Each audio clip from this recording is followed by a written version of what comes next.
What's up, guys?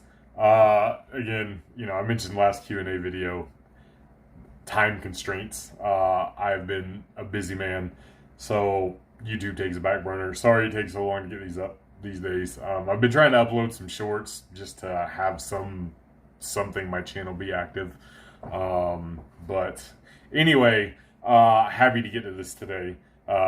Thankful for the 3-day weekend. Aside from lack of dedication or commitment, why do you think most people struggle with their fitness goals? Go deep, please. Giggity. It's hard. Shit ain't easy. People don't like doing hard shit. Uh, that's the bottom line. It's fucking hard, and there's no instant gratification. The gratification is extremely delayed. It's going to take years to reach whatever your potential goals are. Um, Now, you can see some progress in months. You can see significant progress over the course of a year, depending upon your starting point. Um, Particularly, like if you're somebody who's overweight or something like that, and you're starting to lose weight, um, you'll see progress faster than somebody who's in shape and then wants to start building muscle. Y'all's years transformation. The person who started obese, uh, assuming both parties stayed fully committed, their 1 year transformation is going to be much more dramatic. But you know, getting fit, getting jacked, having whatever body it is you desire, it takes a long fucking time, and it's fucking hard, and you have to make choices that your body doesn't want you to make. In terms of sometimes you're gonna want that little Debbie, you're gonna want ice cream, you're gonna want to eat way more calories. Your body's like, what the fuck, bro? Why are we losing this weight? We want to store weight. And you're gonna have to fight those hunger pangs. Social settings, if you're big on going out with your friends and having drinks and food, you're gonna have to cut back on that. They're gonna think you're a fucking weirdo, and then that presents its own difficulties, and which are more or less magnified depending upon your personality type, etc. But at the end of the day, it's fucking hard, and people shy away from hard things, and it does take dedication and commitment. It's hard to say, aside from lack of dedication and commitment, because that lack of dedication and commitment is the fucking reason that people don't reach their fitness goals. If you're dedicated and committed, you make those sacrifices that other people don't. And if it was easy, everybody would be in shape and be meeting their physical goals, but it results tend to be the opposite of that. So that just is what it is, my man. On a scale of 1 to 10, 1 being not much better at all, 10 being much better, how much better would a dreamer bulk be when compared to normal, slower bulking? Also, how would you progress to larger compound lifts, squats, deadlifts, when you only have access to lighter weights, around 2 plates, home gym setting? So a dreamer bulk, you're going to have more calories, more energy. You're going to have a bigger surplus. You're going to gain more tissue. You are going to gain more fat. So I would say, if you don't give a fuck about aesthetics at all and or health, probably like a 9. If you do, like a 6 or a 7. You are going to have the extra energy. You're going to have a little extra cushion for those heavier weights. Your leverages are going to get a little bit better. You're going to get stronger. And, if you can do 3 sets of 4 to 6 reps, with 50 more pounds, you're going to grow your muscles bigger. You can do more than 4 to 6 reps. That was a joke. But yeah, if you're not aesthetically inclined, like fucking way better. If you are aesthetically inclined, you're going to gain some of that, unwanted fatty tissue a little bit more than you would like. It's not too hard to cut it off though, but that's personal preference. think everybody should at least try, one, dreamer bulk. Uh, it makes you feel powerful. As far as progressing compound lifts with not a lot of weight, the first thing you would think you'd just do more reps, right? Progressively overload. If you can do 225 for 3 sets of 10, try to work your way up to where you can get to do 5 sets of 10 or 3 sets of 15, 3 sets of 20, 3 sets of 25. You've got a pretty long way you can go there with that. You can do tempo work. You can slow it down. You can do longer eccentrics. You can shorten your rest periods. If again, just for example, if you're doing 3 sets of 10 with 5 minutes rest, work your way down to where you can do 3 sets of 10 with 1 minute rest or 30 seconds rest. If you really want to go after it, just decrease a minute rest each week between sets and work your way down. You can do disadvantageous lifts. You can snatch grip your deadlifts, make them a little harder, and do a tempo with that, and bring your rest times down, and add more reps. So there's, you're only limited by your imagination there. There's plenty of ways to still progress without just adding weight. How do you budget for groceries when you're broke? I don't know. I'm not broke, so can't help you there. I'm just kidding. I'm not broke. But man, for me, it's trying to work the sales. A lot of grocery stores have sales. If you really want to get into the weeds, you can pick whatever. I don't know where you live, but if you're, I'm in a small town, a very small town. And that said, there is still within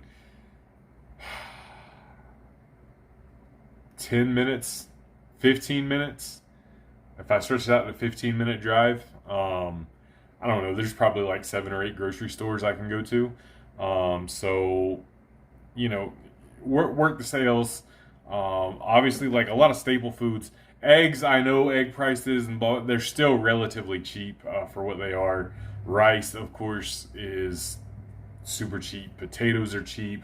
Bananas are always cheap. Tuna is cheap. I think unless you're eating 10 cans a day, I wouldn't worry too much about the mercury. Don't quote me on this, but I think the selenium in tuna kind of attaches to that mercury and gets it out of your system anyway. I may or may not be right about that. You might want to double check. Don't come at me for that. But there's ways. And then, a lot of times, right now, today I was in Kroger, one of my local grocery stores, and chicken breast was on sale for $1.99 a pound. So, you can, if you have the ability to buy in bulk there, do that. Put some in your freezer, get some Ziploc bags and store it away. I have a deep freezer that's pretty large, and I try to keep stuff in. And I'm fortunate at the point where now, I can buy as much as I want at any given time. So when something does go on sale like that, I can buy an unlimited amount of it and then just have it stored away in my freezer. And then I don't have to buy it again until it's on sale again. But you just got to be smart. Just know what staple foods are relatively cheap. Broccoli is relatively cheap. And if you buy the bigger frozen bags, you can get broccoli really, really cheap. And I eat a lot of the same stuff over and over. It's boring, it's repetitive, but it's cost effective, and it works. Okay, so I had 2 questions about linear periodization, and I'm going to kind of answer them together in kind of one rant, if you will. One was accessory work selection, etc., and how long are your linear periodization cycles? Best wishes from Greece, the motherland. And then my man Faz would like to hear more about structure of linear periodization cycles, common themes, potential pitfalls. He said he did a little in the Cone-Sanchez style, but mostly stuck with different styles, which were more popular in his day. I cut my chops on the 5x5, and then I progressed to the Ed Cone style.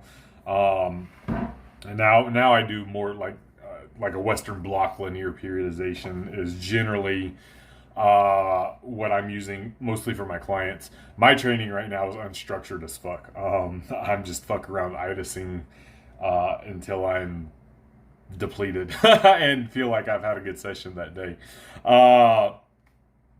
So in terms of linear periodization and common themes are, of course, the coolest thing for me is you get mastery of movements. I think you get to repeat the same movement enough that you can truly master it.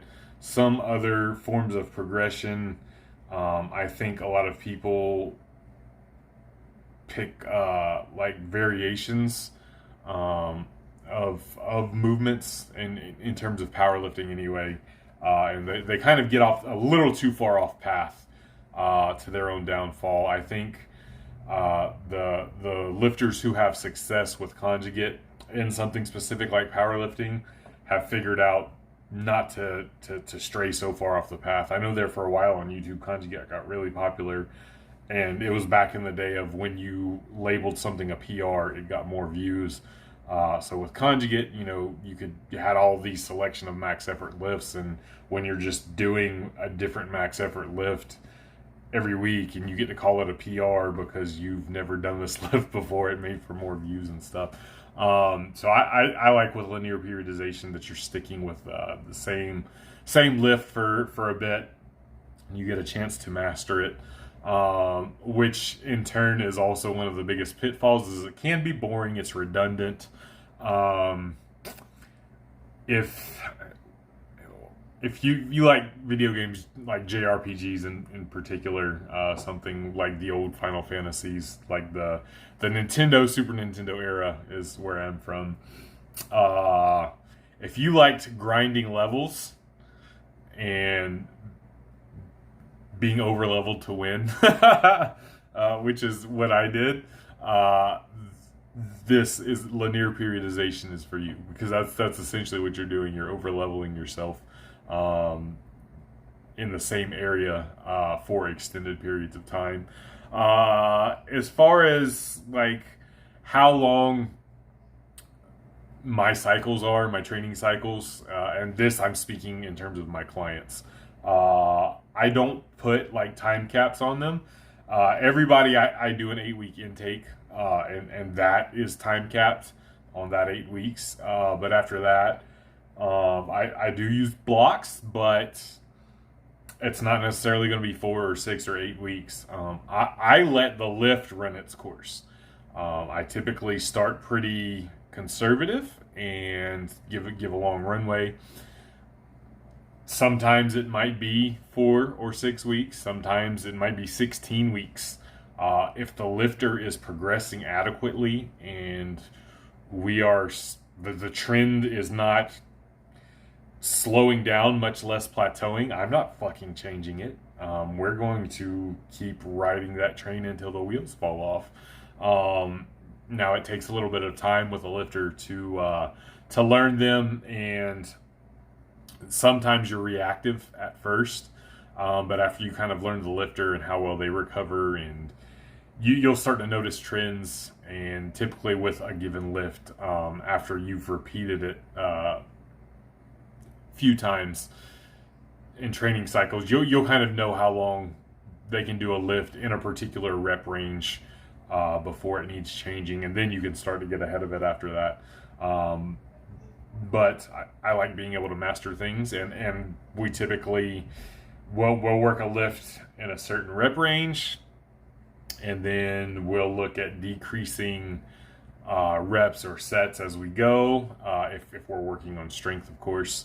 And then, all kinds. It's really, linear periodization can be boring, but there's so many ways now that I've learned to deviate a little bit off the path. And I think that's how you kind of develop your own system. Is most people will come into lifting, be it bodybuilding, general strength, powerlifting, whatever, And they'll find a certain system that suits them and their personality type, and that they can buy into. And I think that's the most important thing, because we've seen all the systems work at this point.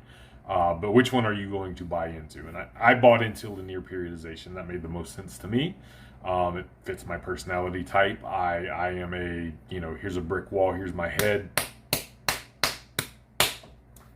and I will do that. But you learn after a few times your head gets a little soft and you can't bash through that brick wall anymore. So then you have to learn to adjust off of that system, and kind of make your own inferences and everything. And that's where I'm at. And I will still preach to beginners and early intermediates, like, take a lift, do it, plateau, reset, do it, plateau, reset. Do that at least a few times, if not several times, with whatever set and rep range you prefer to work in. Peak it, whatever, and then rinse and repeat if you're going to go down the linear periodization road, because that was my beef a long time ago with people knocking linear periodization, where it's like, oh, well, then you hit a plateau and then what? It's like, well, did you reset? Did you try to do it again? No, you just hit your first plateau and quit and said, oh, I got to go do something else now. And that's not how it works. That's not gaining mastery of it. If you didn't like linear periodization, you want to do something else, it is fucking boring. I get it. But that's not what made it ineffective. So it's learning that. As far as accessory movements, whatever your perceived weaknesses are, and I'm speaking in terms of strength pursuits here. I would imagine in bodybuilding, it's whatever your weak body part is, aesthetically is what you're going to insert. If you're doing, your upper body day and you're doing a compound movement or whatever first, and then, your biceps, my biceps are not my strong suit. I would probably want to go work on biceps. In terms of, powerlifting, my bench press, I'm failing near the top of my bench press, assuming my attempt selection is good. I want to work on being stronger there. Maybe I'm going to do some pin presses, that are a little bit lower than my perceived sticking point, and then hammer my triceps after that. Assuming I don't have any glaring technical flaws in my bench press itself. So accessory work, what areas do you need to bring up that are in conjunction with your programming on the day, is typically where I'll go with that. Before I make this whole video about linear periodization, thank you for those questions. I could probably babble on about that for a couple hours. I think most of us in this space, with whatever our system that we enjoy, we could probably talk about it for hours at a time, on the ups, downs, highs, lows of it, because that's what we're passionate about. What rate of progress do you look for in beginners and intermediates, and what factors do you play into this the most? I don't look for a rate of progress that's standardized. I don't think you should put X amount of weight on this lift in this amount of time or anything like that. We are all very similar, but we're all very much different in how quickly we're going to progress or not progress, and how quickly you do progress as a beginner or an intermediate ultimately is irrelevant at the end of the day. I've seen people struggle to break plateaus and get over 3 plates on the bench press, and then go on to bench damn near 500 pounds, 10 years down the road. So I don't look, as long as they're trending upward at some sort of steady rate, whether it's, 5, 10, 20 pounds every month or every 6 months, if they're trending upwards and their body's making adaptations that you can visually see over the course of months, I think they're fine. I don't look for a certain rate for anybody. Would I rather dunk like Vince Carter or shoot like Curry? Easily dunk like Vince Carter. The thing about shooting is anybody can do it. Not anybody can shoot like... I'm assuming you mean Steph Curry. Del Curry was a hell of a shooter too, though. Show my age a little bit, but I'm assuming Steph here. Obviously, you're not going to shoot as good as them. But anybody can shoot a three-pointer. Like, I can make a three-pointer. I can make a half-court shot. I can make a full-court shot. Can I make them at the same rate as Steph? Of course not, but I can do it. I can't dunk like Vince Carter. Not everybody can dunk like Vince Carter. Everybody can make a fucking three-pointer with practice. Everybody can make a three-pointer. I would easily take dunking like Vince Carter. And late in his career, Vince Carter transformed himself into a pretty decent three-point shooter too. So, but yeah, give me dunking like Vince Carter.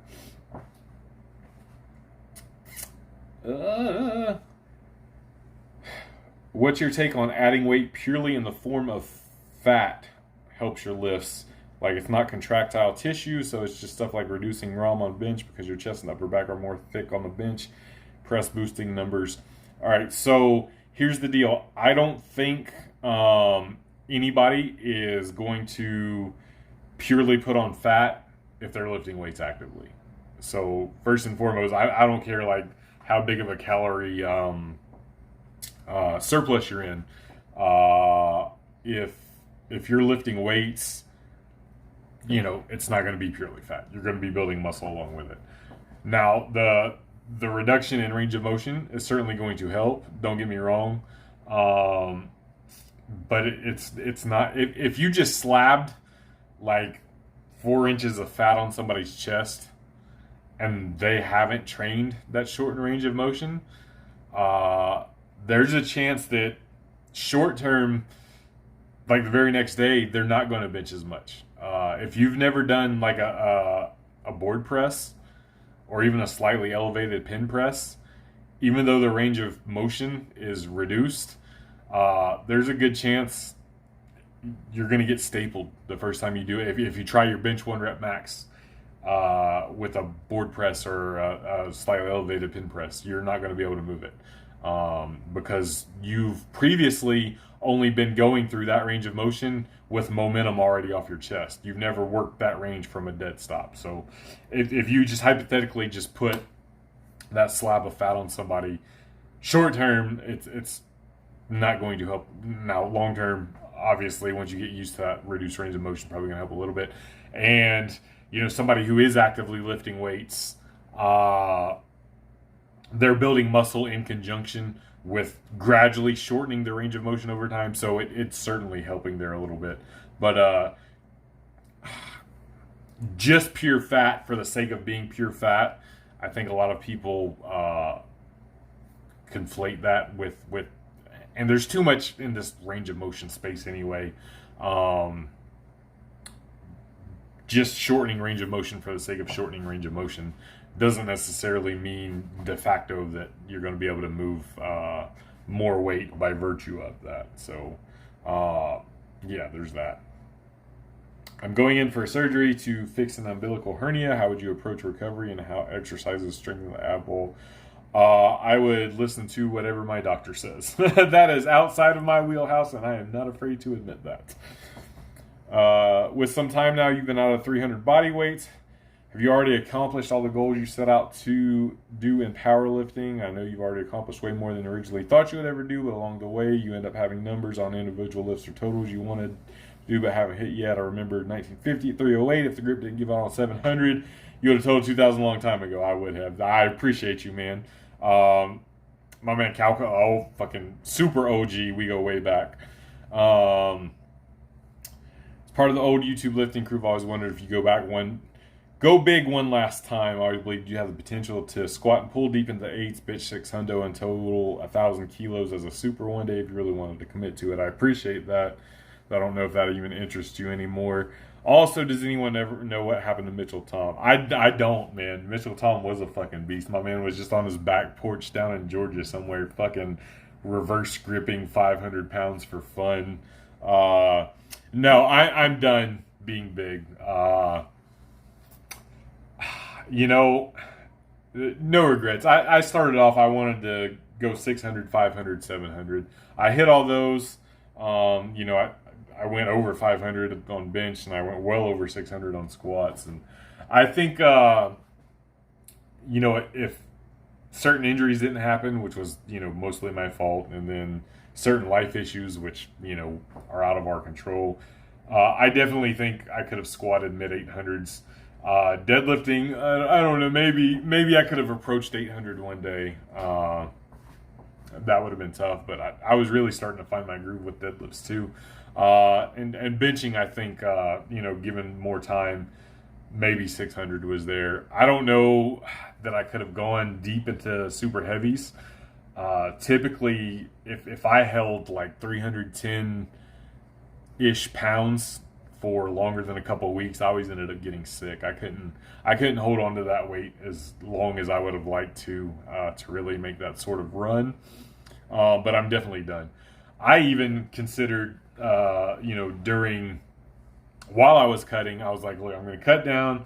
Wherever I end up, and then I'm going to bulk back up to 242 and try to bench 500 as a 242 drug tested, and then that would give me a 500 drug tested bench in supers, 308s, 275s, and 242s. So that would be a fourth weight class, and I thought that would be pretty cool. After losing all the weight, I am chicken shit to bulk that big. I'm afraid that if I committed even to 242, which I was 224 this morning, so and realistically for powerlifting, it would be bulking to like 250, a little over 250, and then doing a water cut to 242.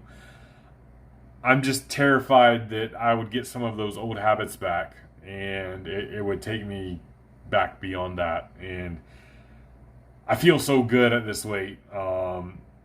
And I'll be 40 this year. I've got my son.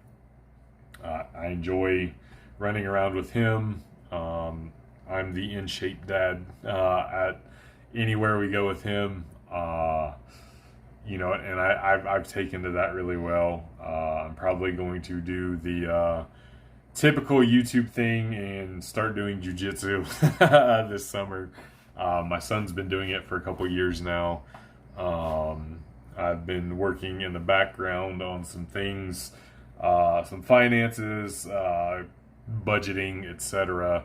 I intend on having one of my properties paid off this year, and then freeing up a little bit of cash to enroll myself in jiu-jitsu, and do that with my son. So yeah, I'm not man, it sounds fun and I would like to, but I'm definitely done with all that stuff. I am looking at possibly hopping back into like pursuing powerlifting like more competitively again, since I will be 40 this year. In the drug tested feds, that would make me an M1, give me that subcategory I can hide in, and maybe like go do nationals and shit. So we'll see. If I get a minor injury on week 1 of a cut, should I stop cutting? How minor is the injury? I need a little bit more context there, but probably not.